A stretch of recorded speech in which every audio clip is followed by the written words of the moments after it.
Hi, my name is Oji Malonzo, and I'm the Senior Vice President of Strategic Accounts here at AllCloud.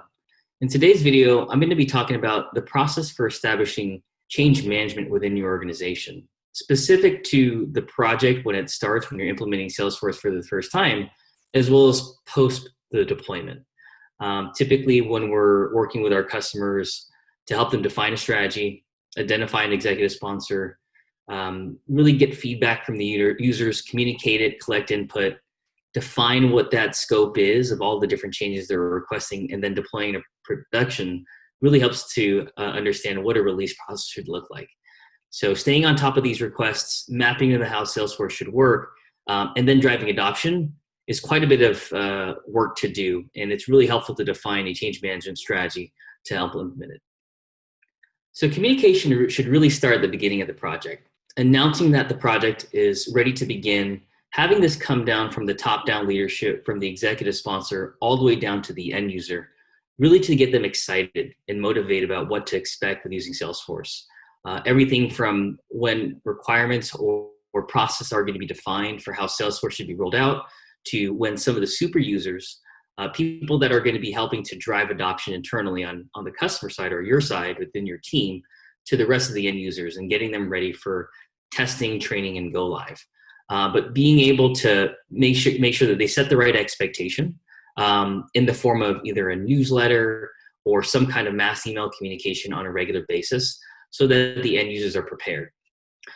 It really helps to drive what the vision of Salesforce is going to be and what it's going to be doing for the overall company. The next is really engagement, and engaging leadership from all different levels within the organization, particularly what we call stakeholders.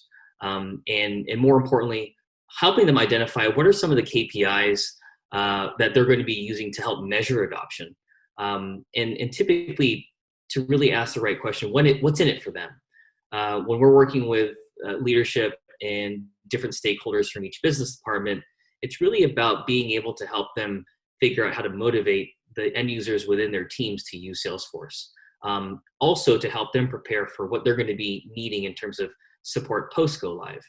Now, as I had talked about, when the project is completed and they go into more support and maintenance mode, to be able to have these stakeholders continue to be the champions for their respective business department. So if you recall from that center of excellence steering committee definition that we had for the business side, the IT side, and the different work streams, these stakeholders are going to be involved right at the very beginning of the project.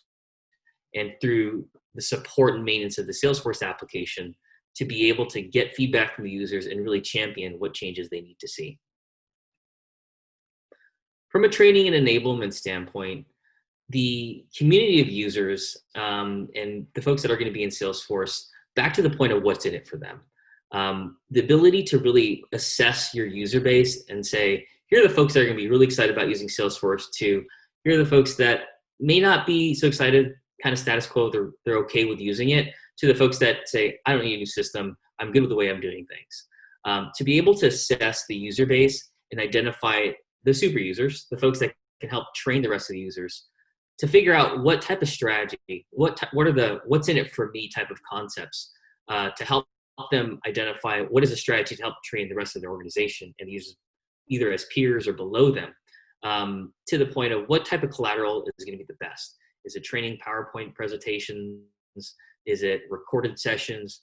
Is it a Genius bar, right? Or something when the training takes place, they know exactly where to go to get help, log feedback, and to be a part of the process. During the project itself, when we're rolling out Salesforce, to let them know what demos are going to be taking place in case they want to join a demo and understand what the Salesforce application is going to look like in preparation for go live. Lastly, in terms of transforming and analyzing impact, once Salesforce is live and the users are starting to use the system, there's always going to need to be support, right?